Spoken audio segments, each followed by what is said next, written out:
Tyrannosaur is a bleak film, perhaps the bleakest you will ever see. This is a crushingly depressing story about abuse, trauma, and the recurrent failure to overcome both. Well-drawn characters are played with staggeringly fine-tuned acting. Peter Mullan and Olivia Colman give two world-class lead performances, and Eddie Marsan is absolutely contemptible in a brief but impactful supporting role. This is truly an actor's showcase, as one may expect with an actor as talented as Paddy Considine in the director's chair. I will be covering elements from all points in the film throughout this essay, so consider this your spoiler warning. If you want to cry and be horribly depressed by an expertly acted drama, then go watch Tyrannosaur. One of the most highly acclaimed books on screenwriting is Blake Snyder's Save the Cat. Setting aside any debate over whether or not the advice in the book is any good, the titular mechanism of the book is to provide your protagonist with a figurative save the cat moment early on in the film. Have your protagonist do something commendable, selfless, or heroic near the start of the film in order to make them a likable protagonist that audiences will want to root for. A great many films utilize this tactic, whether on the advice of this book or just out of common sense for establishing an admirable or redemptive character. But there's no redemption to be found in Tyrannosaur. In fact, it has just about the farthest thing from a save the cat scene as you can get. Instead of a save the cat opening, Tyrannosaur has a kill the dog opening, and not in a John Wick way that makes us feel bad for the main character. No, he's the one killing the dog. Right from the outset, Tyrannosaur does everything it can to make you hate this guy. Joseph is his name, and the first thing we see him do is lay some misplaced anger into his poor dog, kicking it to death. Joseph is thoroughly established as a nasty, racist, homophobic, violent, unlikable protagonist. As we follow Joseph's story and learn more about him, Tyrannosaur never asks you to forgive this man or absolve him of his sins. What it does instead is provide a context through which someone might feasibly forgive him. He's a product of his environment, and that is what the film asks us to understand. Not to accept the man himself, but to understand his circumstances. The ends don't justify the means. The means rationalize and contextualize the ends. Joseph is far from being the only person we see behaving in such an abhorrent manner. Do you want this puka wrapped around your fucking head?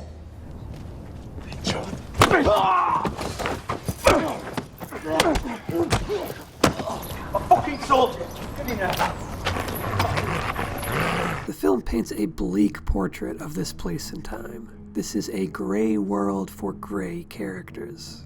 The desaturated color palette matches the film's tone and the morality of the characters, but also their outlook and chances of getting their lives back on track, as Joseph says throughout the film, despite a notable lack of effort toward that goal on his part. Quite the contrary, he seems determined to spiral deeper and deeper into this self-destructive cycle. Before Tyrannosaur, Paddy Considine made the short film Dog Altogether. This short was essentially the first 17 minutes of what would end up expanding into Tyrannosaur 4 years later.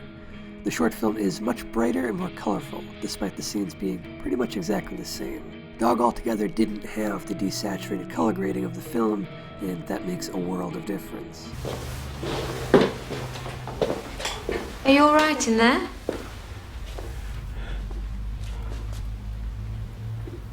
Are you hiding from somebody? Are you alright in there? Are you hiding from somebody? Can I move these clothes so I can see?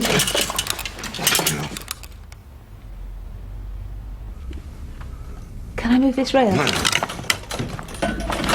Okay. What's your name? Robert De Niro. Would you like a cup of tea, Robert? No. What's your name? Robert De Niro. Would you like a cup of tea, Robert? Fuck off. While assaulting some teens in a pub, Joseph stops when one of them says, I don't know why you're doing this!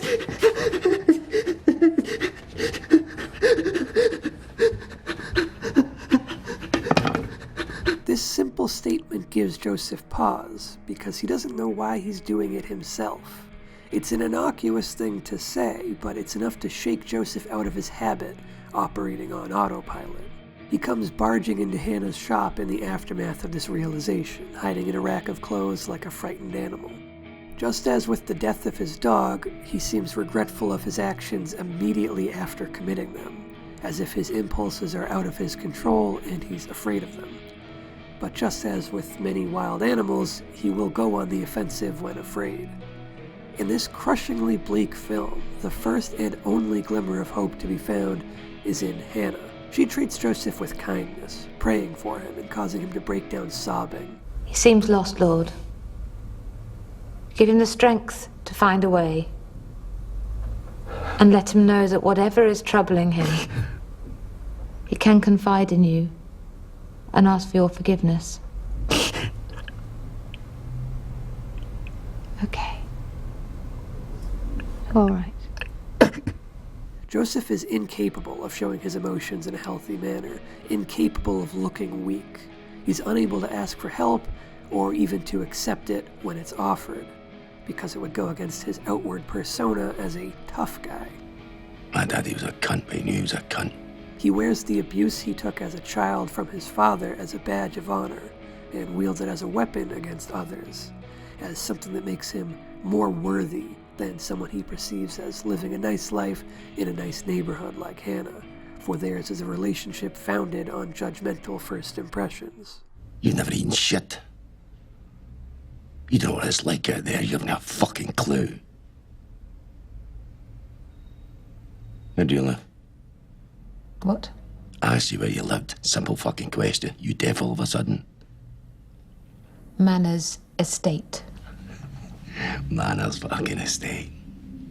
He has an ideal of what it means to be a man and an image of himself that he needs to stick to and live up to, a part he's destined to play in society. It's an image that torments him, but he's bound to it all the same, falling again and again into the same destructive patterns as a result of his inability to change. Joseph desperately wants to not be the man he is, but how does someone defy their nature long after they've accepted it? Do you want God to forgive you for something? I don't want anything for that fuck. God loves you. Does he now? You're a child of God. God ain't my fucking daddy. Joseph hates the idea of God, yet Hannah's prayers resonate deeply with him, unleashing a flood of emotion he keeps walled up within him. I don't think his reverence for her prayers has anything to do with the religious connotation. I think it has to do with her willingness to pray for a total stranger, especially someone as coarse as him. In the short film incarnation of the story, the mere offer to pray for him is enough to set off his tears, without the need of the subsequent prayer itself. Would you like me to pray for you, Robert?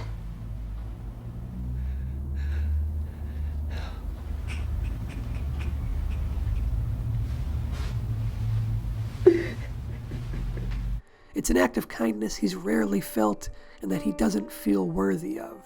Hannah can tell at a glance that he's wounded, not just physically, but deep down in his core, and the vulnerability he feels in the light of her sympathy is something Joseph can't handle. He can't accept her kindness or her help, yet he returns to her shop, feeling drawn to her because, as we learn by the end of the film, nobody ever smiled around him other than his neighbor's kid and her. Joseph is full of rage housed in an abrasive exterior.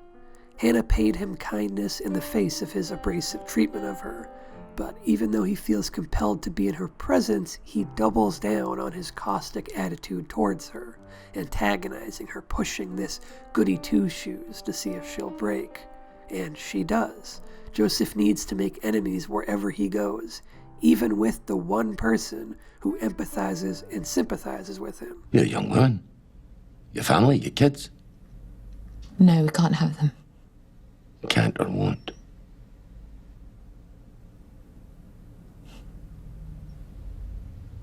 This fills a gap, doesn't it? You reckon you do enough good deeds, God's going to fix your insides? Please.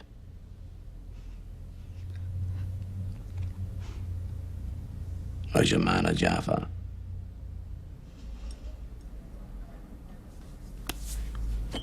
He pushes her until she cries, then he leaves, as if his express intent was to repay her act of kindness with one of cruelty. Again, he's regretful of his actions, and what's worse is, he's unable to stop them or even understand why he does them. You alright, Joseph? Yeah, buddy.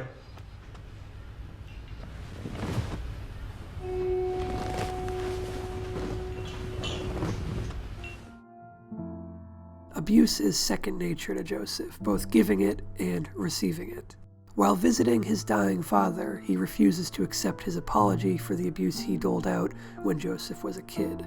Abuse is such an ingrained part of Joseph's life that he doesn't even see it as something worth apologizing for. Or maybe since he's done so many horrid things throughout his life by this point, he feels worthy of that abuse retroactively.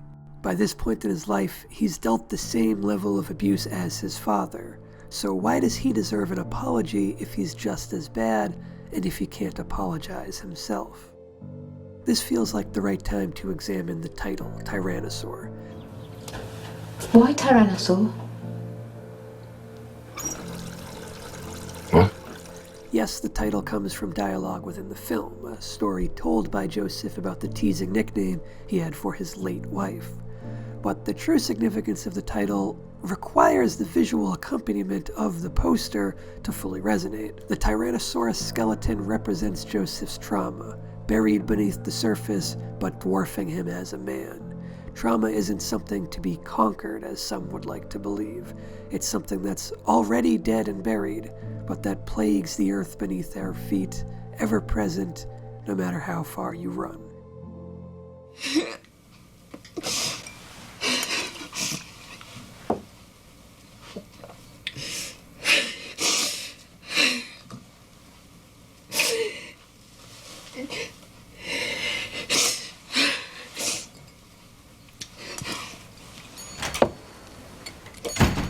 Morning. Hi!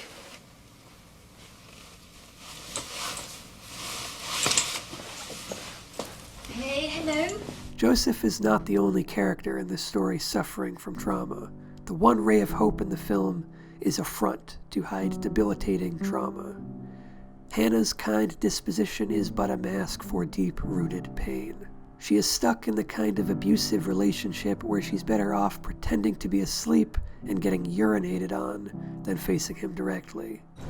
What happened to you? I fell over. I forgot to put the mat down in the bath. The one kind-hearted character in the film is beaten and raped and alone in the world. I don't deserve you.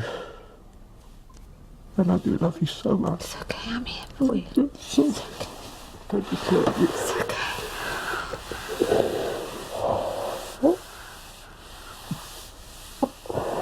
I love you so much. I love you too. The one time she sticks up for herself is when she gets it worst of all.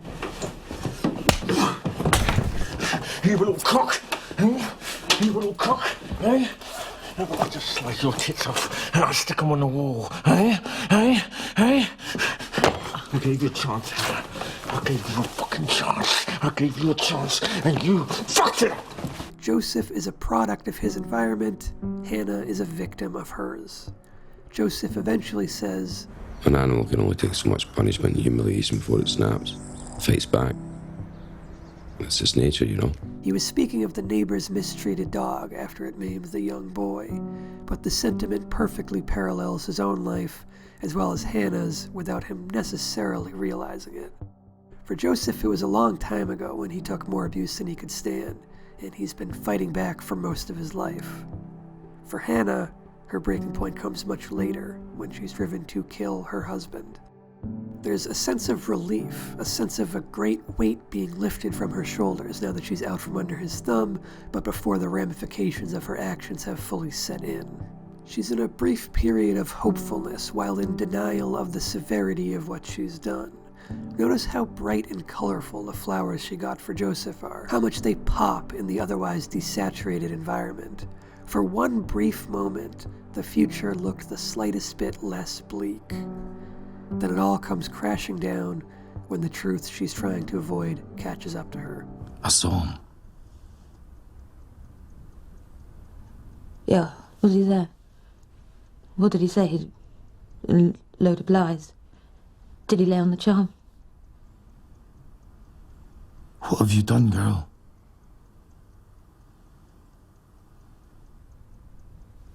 What? What's wrong?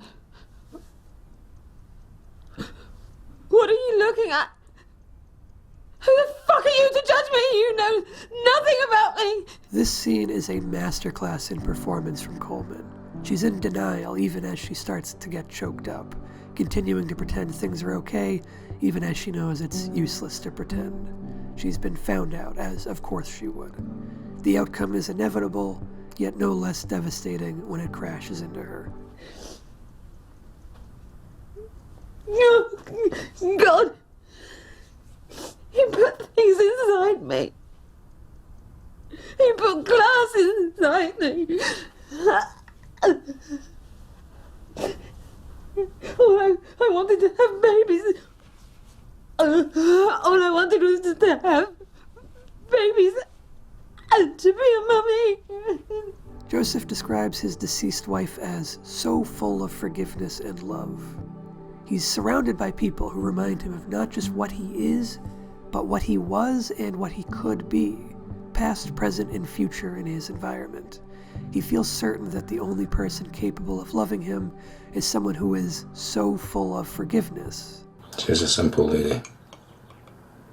Had this naive faith in people. Would forgive anyone for anything. Used to drive me fucking nuts. So full of forgiveness and love. And I stomped the love out of her. Not proud of it.